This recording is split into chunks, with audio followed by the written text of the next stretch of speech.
kindly address the gathering. Bharat माता की, भारत माता की, भारत माता की।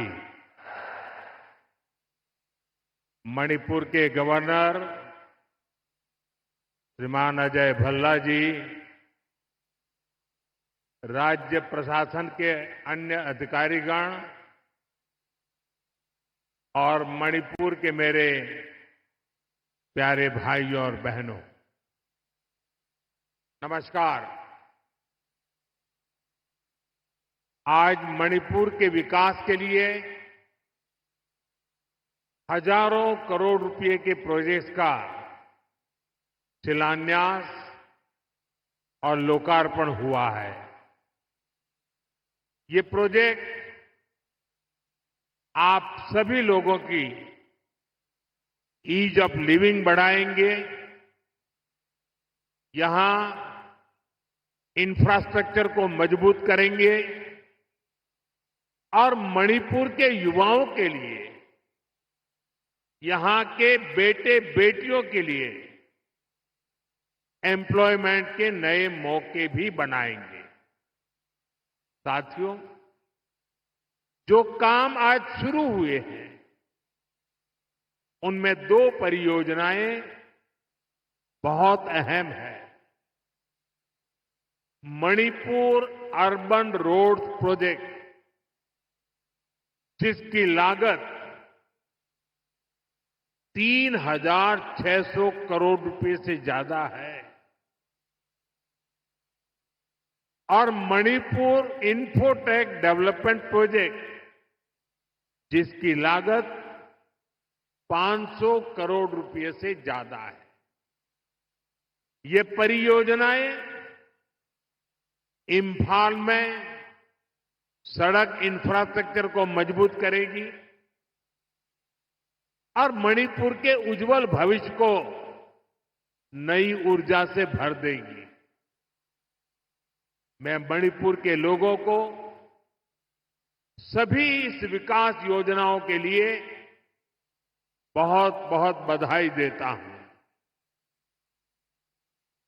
अपनी शुभकामनाएं देता हूं। साथियों, आजादी के बाद देश के पश्चिमी और दक्षिणी हिस्से के बड़े शहरों में विकास हुआ, वहां सपने पले, नौजवानों को नए मौके मिले। अब 21वीं सदी का ये समय ईस्ट का है, नॉर्थ ईस्ट का है।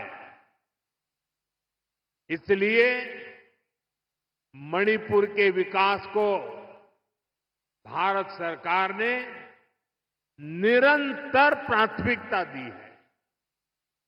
इसी का परिणाम है कि मणिपुर की विकास दर लगातार बढ़ रही है।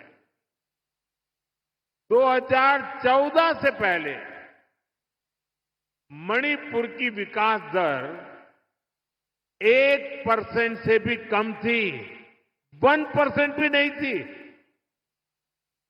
अब मणिपुर पहले से कई गुना तेजी से आगे बढ़ रहा है। मणिपुर में इंफ्रास्ट्रक्चर निर्माण का नया दौर शुरू हुआ है। मुझे संतोष है, मणिपुर में सड़कें बनाने की, नेशनल हाईवे बनाने की रफ्तार भी कई गुना बढ़ी है। यहां गांव-गांव तक सड़कें पहुंचाने के लिए भी तेजी से काम हो रहा है। साथियों, हमारा इंफाल संभावनाओं का शहर है। मैं इंफाल शहर को भी विकसित भारत के उन शहरों के रूप में देखता हूं जो हमारे यूथ के सपनों को पूरा करेगा देश के विकास को गति देगा। इसी सोच के साथ यहां स्मार्ट सिटी मिशन के तहत अनेक प्रोजेक्ट्स पूरे किए गए हैं। सैकड़ों करोड़ रुपए के और भी कई प्रोजेक्ट पर तेजी से काम किया जा रहा है। साथियों, इंफाल हो, मणिपुर के दूसरे इलाके हो, यहां स्टार्टअप्स के लिए, टेक्नोलॉजी आधारित उद्योगों के लिए नए मौके बन रहे हैं। आईटी स्पेशल इकोनॉमिक जोन, इससे इन संभावनाओं को बल मिलेगा। इस जोन की पहली बिल्डिंग भी ऑलरेडी बन चुकी है। मणिपुर में नई सिविल सेक्रेटेरिएट की बिल्डिंग बनाने की मांग बहुत पुरानी थी। अब ये बिल्डिंग भी तैयार है। इस नई बिल्डिंग से नागरिक देवो भव के मंत्र को और मजबूती मिलेगी। साथियों, मणिपुर के अनेक साथी कोलकाता और दिल्ली भी आते जाते रहते हैं। वहां भी कम कीमत में ठहरने की व्यवस्था हो, इसके लिए दोनों शहरों में मणिपुर भवन बनाया गया है। इन भवनों से मणिपुर की बेटियों को बहुत मदद मिलेगी और जब बच्चे वहां सकुशल होंगे तो यहां माता पिता की चिंता भी कम रहेगी। साथियों, हमारी सरकार पूरी संवेदनशीलता से आपके जीवन की मुश्किलों को कम करने का पूरा प्रयास कर रही है। मैं जानता हूं मणिपुर के कई हिस्सों में बाढ़ से भी बहुत परेशानी होती है। इस समस्या को कम करने के लिए भी सरकार कई प्रोजेक्ट पर काम कर रही है। साथियों, मणिपुर देश का वो राज्य है जहां माताएं बहनें इकोनॉमी के फोरफ्रंट में है। ईमा कैथल की परंपरा इसका बहुत बड़ा प्रमाण है। मैं नारी शक्ति को भारत के विकास की, आत्मनिर्भर भारत की भी धुरी मानता हूं। इसकी प्रेरणा हम यहां मणिपुर में देख रहे हैं। यहां हमारी सरकार बनने के बाद हमने महिलाओं के लिए स्पेशल हाट, बाजार, ईमा मार्केट का निर्माण शुरू किया था। मुझे खुशी है कि आज 4 ईमा मार्केट का भी उद्घाटन किया गया है। इन ईमा मार्केट से मणिपुर की बहनों को बहुत मदद मिलेगी। साथियों, देश के हर नागरिक का जीवन आसान बनाना ये हमारा लक्ष्य है।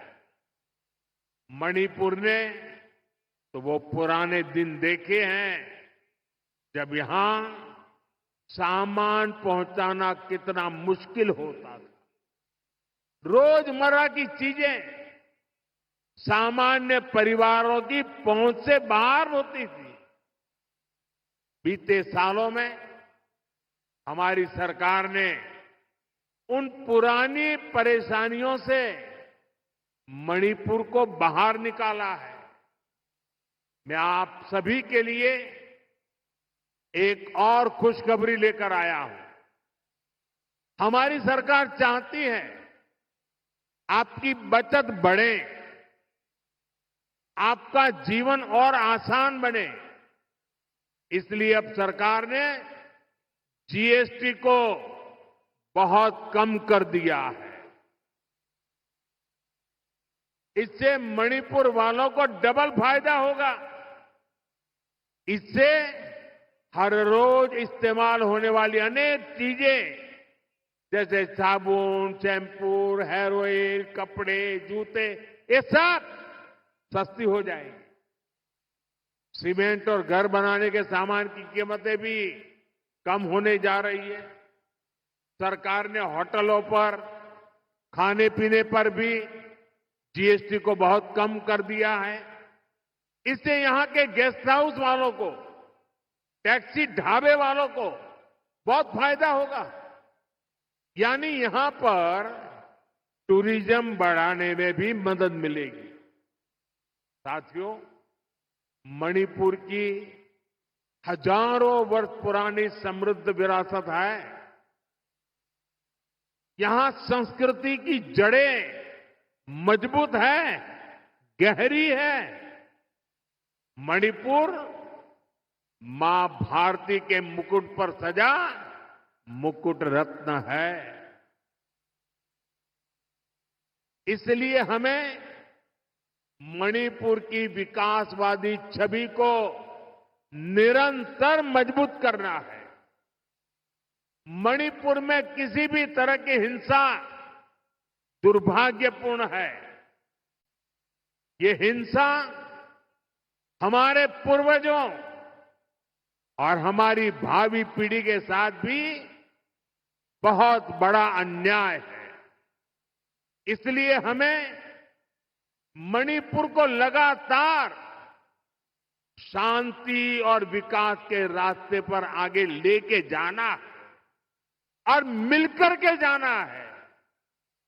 भारत की आजादी की लड़ाई में, भारत की रक्षा में मणिपुर के योगदान से हमें प्रेरणा लेनी है। ये मणिपुर की ही धरती थी जहां इंडियन नेशनल आर्मी ने पहली बार भारत का अपना ध्वज फहराया था। नेताजी सुभाष ने मणिपुर को भारत की आजादी का द्वार कहा था। इसी मिट्टी ने अनेक वीर बलिदान दिए हैं। हमारी सरकार मणिपुर के ऐसे हर महान व्यक्तित्व से प्रेरणा लेते हुए आगे बढ़ रही है। हमारी सरकार ने और एक बड़ा कदम उठाया है। अंडमान और निकोबार द्वीप में माउंट हैरियट का नाम बदलकर माउंट मणिपुर रखा गया है। ये मणिपुरी स्वतंत्रता सेनानियों को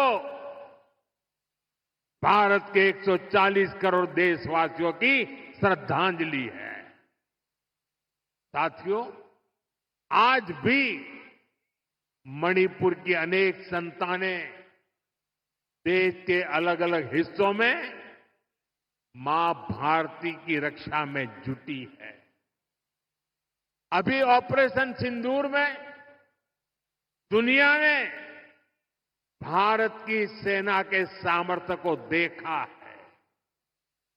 हमारे सैनिकों ने ऐसा कहर बरपाया कि पाकिस्तान की सेना त्राही त्राही करने लगी। भारत की सफलता में मणिपुर के भी अनेक वीर बेटे बेटियों का शौर्य शामिल है। ऐसे ही हमारे एक जांबाज शहीद दीपक चिंगखम के शौर्य को मैं आज नमन करता हूं। ऑपरेशन सिंदूर के दौरान उनका बलिदान देश हमेशा याद रखेगा। साथियों, मुझे याद है कि साल 2014 में जब मैं यहां आया था तब मैंने एक बात कही थी। मैंने कहा था कि मणिपुरी संस्कृति के बिना भारतीय संस्कृति अधूरी है और मणिपुर के खिलाड़ियों के बिना भारत के खेल भी अधूरे हैं। मणिपुर का नौजवान तिरंगे की शान के लिए जी जान से जुटने वाला नौजवान है। उसकी पहचान को हमें हिंसा के काले साए में दबने नहीं देना है। साथियों, आज जब भारत ग्लोबल स्पोर्ट्स का पावर हाउस बन रहा है तब मणिपुर के नौजवानों का दायित्व और भी अधिक है। इसलिए तो पहली नेशनल स्पोर्ट्स यूनिवर्सिटी के लिए भारत सरकार ने मणिपुर को चुना। खेलो इंडिया स्कीम और ओलंपिक पोडियम स्कीम से आज मणिपुर के अनेक खिलाड़ियों को प्रोत्साहन दिया जा रहा है। मणिपुर के युवाओं के लिए यहां आधुनिक स्पोर्ट्स इंफ्रास्ट्रक्चर भी बनाया जा रहा है। पोलो को बढ़ावा देने के लिए यहां दुनिया की सबसे ऊंची पोलो प्रतिमा के साथ मार्जिन पोलो कॉम्प्लेक्स स्थापित किया गया है। यहां के ओलंपियंस को सम्मानित करने के लिए ओलंपियन पार्क भी बनाया गया है। कुछ दिन पहले ही सरकार ने नेशनल स्पोर्ट्स पॉलिसी खेलो इंडिया नीति इसकी घोषणा की है। इससे आने वाले समय में मणिपुर के नौजवानों को बहुत अधिक फायदा मिलेगा। साथियों, मणिपुर में शांति और स्थिरता आए, यहां के लोगों के हित सुरक्षित रहे, जो कैंपों में रहने को मजबूर है उनका जीवन फिर पटरी पर आए, इसके लिए हमारी सरकार निरंतर काम कर रही है। सरकार द्वारा विस्थापितों के लिए 7,000 नए घर स्वीकृत किए गए हैं। हाल ही में केंद्र सरकार ने मणिपुर के लिए लगभग 3,000 करोड़ रुपए का विशेष पैकेज भी घोषित किया है। इसमें विस्थापितों की मदद के लिए 500 करोड़ रुपए से अधिक का प्रावधान किया गया है। जिन्होंने हिंसा की आंच सही है वो जल्द से जल्द सामान्य जीवन की तरफ लौटे, ये हमारी बहुत बड़ी प्राथमिकता है। मणिपुर पुलिस के लिए बना नया हेडक्वार्टर भी इसमें आपकी बहुत मदद करेगा। साथियों, आज मणिपुर की इस धरती से मैं नेपाल के मेरे साथियों से भी बात करूंगा। हिमालय की गोद में बसा नेपाल भारत का एक मित्र है, करीबी दोस्त है। हम साझा इतिहास से जुड़े हैं, आस्था से जुड़े हैं, साथ मिलकर आगे बढ़ रहे हैं। मैं आज नेपाल में अंतरिम सरकार की प्रधानमंत्री के रूप में पदभार संभालने पर 140 करोड़ भारतवासियों की तरफ से श्रीमती सुशीला जी को हार्दिक बधाई देता हूं। मुझे विश्वास है कि वे नेपाल में शांति, स्थिरता और समृद्धि का मार्ग प्रशस्त करेगी। नेपाल की पहली महिला प्रधानमंत्री के रूप में सुशीला जी का आना महिला सशक्तिकरण का वह बहुत उत्तम उदाहरण है। मैं आज नेपाल में ऐसे हर एक व्यक्ति की सराहना करूंगा जिसने ऐसे अस्थिरता भरे माहौल में भी लोकतांत्रिक मूल्यों को सर्वोपरि रखा। साथियों, नेपाल में हुए घटनाक्रम में एक और बात विशेष रही है जिसकी ओर लोगों का ध्यान नहीं गया। पिछले 2-3 दिनों से नेपाल के युवक युवतियां नेपाल की सड़कों पर सफाई और रंग रोगन का काम बड़ी मेहनत और पवित्रता के भाव से करते हुए देखे जा रहे हैं। सोशल मीडिया पर आ रही उनकी तस्वीरें मैंने भी देखी है। उनकी ये सकारात्मक सोच, ये सकारात्मक कार्य न केवल प्रेरणादायक है बल्कि ये नेपाल के नवोदय का स्पष्ट संकेत भी है। मैं नेपाल को उसके उज्जवल भविष्य के लिए शुभकामनाएं देता हूं। साथियों, 21वीं सदी में आगे बढ़ता हुआ हमारा देश एक ही लक्ष्य लेकर चल रहा है, विकसित भारत का लक्ष्य। और इस लक्ष्य की प्राप्ति के लिए मणिपुर का विकास भी जरूरी है। हमारा मणिपुर असीम संभावनाओं से भरा हुआ है। विकास के हम एक कदम भी ना बढ़े, ये हम सभी का कर्तव्य है। मणिपुर के पास सामर्थ्य की कोई कमी नहीं है। जरूरत इस बात की है कि हम संवाद का रास्ता निरंतर मजबूत करें। हमें हिल्स और वैली के बीच सौहार्द का एक मजबूत सेतु बनाना है। मुझे विश्वास है मणिपुर देश की ग्रोथ का एक बहुत मजबूत सेंटर बनेगा। एक बार फिर आप सभी को इन विकास परियोजना की बहुत बहुत बधाई देता हूं। मेरे साथ बोलिए, भारत माता की, भारत माता की, भारत माता की। बहुत बहुत धन्यवाद।